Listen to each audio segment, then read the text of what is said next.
Over the years, the Unstable SMP has gone through various different arcs, with some being way better than others. And with Spoke uploading his latest video, I think the Unstable SMP is gonna change forever. You see, right now there are an insane amount of things going on at the same time, and Spoke's latest video made things 100 times more chaotic. Here's a very quick recap of what happened. Spoke might have just killed Maypick on the Unstable SMP, because in his newest video, he had a mission to defeat Yamato P and take over Null. And after the Null Commander betrayed Yamato P and helped Spoke prepare, Yamato P found out about it and trapped Spoke inside Purgatory once again. But the Null Commander came through and gave Spoke an army and gear for the attack. And once the attack happened, Spoke and the Commander got Yamato P on the ropes. So in a last-ditch effort, Yamato P nuked Purgatory, but it wasn't successful. And as he was standing over the void, his last leverage was Maypick. And as he threatened Spoke, Spoke himself ended up knocking Maypick into the void, which then led to Yamato P giving up and making Spoke the new leader of Null. Now, after Maypick fell, there was no death message confirming his death. We also know that under the Nether lies the underworld, meaning that more likely than not, Maypick ended up surviving.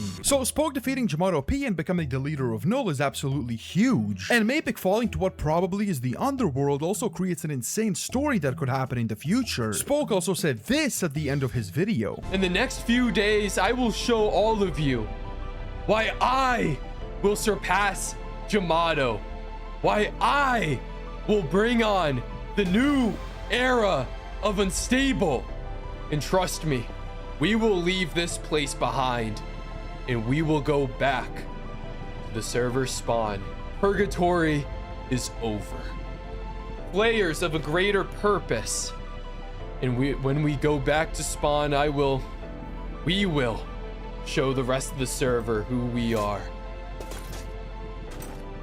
We must take back spawn and make sure that something like this never happens again. It is time to show them who owns everything. Now, Spoke technically doesn't know exactly what happened to Spawn. He saw it for a couple seconds and how it was pretty destroyed. And him having the plan to go back to Spawn with the Null army is gonna be just insane. Because as we know, Parrot just lost the Civil War. He will probably need to gather a team to try fighting Saporata. And while Saporata is king, he will probably try getting as powerful as possible as well. Meaning that we're probably gonna get Spoke and Null versus Saporata. And knowing how unstable the Unstable SMP is, I got no clue as to what will happen with Parrot, Wemmbu, and FlameFrags. Because right now it's clear that it's going to be Null versus Saporata, meaning that the way the story is progressing is probably the craziest we've seen in a while. Also, these next episodes from Parrot and Wemmbu are also going to show where they are going to be placed in the story, because as Spoke returns to Spawn, I feel like absolute chaos will be ensued, because both parties, Spoke and Saporata, are going to be confused about what even is happening. Spoke is going to be there to show his strength, and Saporata is not going to back down at all, so it's probably going to be a very massive clash. But yeah, what do you think?